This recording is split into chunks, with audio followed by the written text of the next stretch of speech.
औज़ुबिल्लाहिमिनश्शैतानिर्रजीम बिस्मिल्लाहिर्रहमानिर्रहीम। 9th class, ये आपकी एक्सरसाइज है 8.1। इसका जो पहला क्वेश्चन है वो मैंने हल किया है। अब इफ़ ए बराबर 1 2 3, बी जो है वो है 0 1 और सी जो है वो है 1 3 4। तो आपने फाइंड क्या करना है, ए यूनियन बी और ए तकाते बी। यानी ये जो ये यूनियन का है और इसको इंटरसेक्शन कहते हैं, उर्दू में इसको तकाते कहते हैं, ठीक है। फिर आपने इसमें फाइंड करना है ए यूनियन सी और दूसरा करना है ए इंटरसेक्शन सी। ये मैंने अभी हल किया है, ये आप देख लें एक्सरसाइज नंबर 8.1। अब यहाँ से देखें जहाँ पे मैंने हल किया है, ये सवाल मैंने लिखा है, फाइंड जो किया हुआ है वो A union B and A intersection B.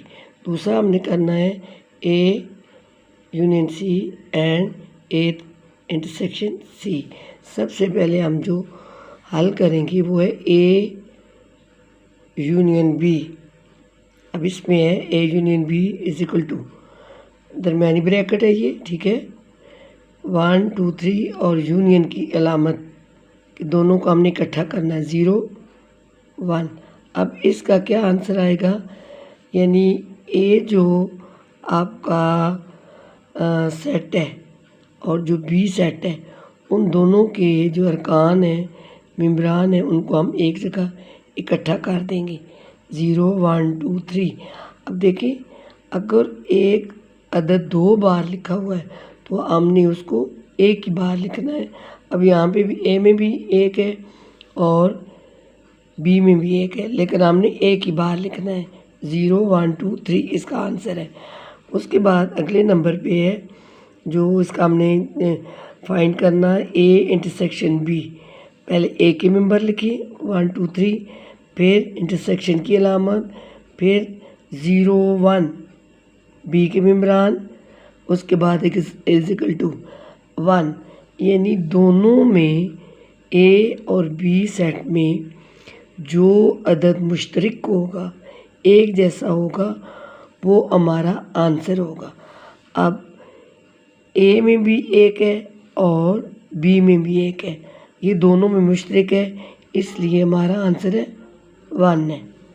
अब उसके बाद है ए यूनियन सी मालूम करेंगे, यानी ए के मेम्बरान लिखेंगे, ए के मेम्बरान है 1 2 3 और उसके बाद जो है वो यूनियन की अलामत है, उसके बाद सी के मेम्बरान है 1 3 4।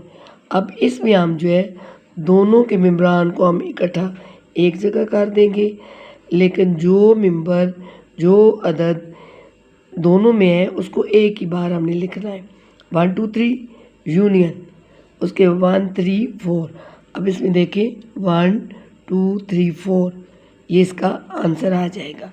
यानी दोनों के जो अदाद हैं उनको हम एक जगह इकट्ठा कर देंगे। अब इसी तरह अब है A intersection C is equal to, अब एक मेम्बरान अदाद डिजिट 1 2 3, उसके बाद इंटरसेक्शन की अलामत, इंटरसेक्शन को उर्दू में तकाते कहते हैं, उसके बाद सी के मेम्बरान 1 3 4। अब इन दोनों में देखें आप कि ए सेट में एक है और बी ए सी सेट में भी एक है, बाकी कोई मुश्तरक नहीं, ठीक है, नहीं 3 भी मुश्तरक है, 1 और 3 ए में भी है और 1 और 3 जो है वो सी में भी है, इसलिए ये दोनों मुश्तरक हैं और ये हमारा आंसर है। अब यूनियन का ये है कि यूनियन में हमने दोनों सेटों के मेम्बरान को लिखना होता है, जो दोनों में मेम्बरान दोनों में हो उसको एक ही बार लिखना है, और जो इंटरसेक्शन है उसमें हमने जो मुश्तरक अदाद होते हैं, डिजिट होते हैं, उनको हमने लिखना होता है। अब इसमें ए इंटरसेक्शन सी, इन दोनों सेटों में ए में और सी में 1 और 3 मुश्तरक है, इसलिए हमारा जो आंसर है वो 1 और 3 है। अगर आपको ना समझ आए तो मुझे बता दें, दोबारा मैं समझा दूँगी, लेकिन ये बहुत आसान है, आप आसानी से कर लेंगी। इसके बाद मैं इंशाल्लाह आपके जो बाकी पेपर में क्वेश्चन आएंगे वो मैं आपको हल करके वो भी बताऊँगी, ठीक है। अब इसको गौर से देख लेना, जो चीज़ समझ ना आए आप पूछ सकती हैं।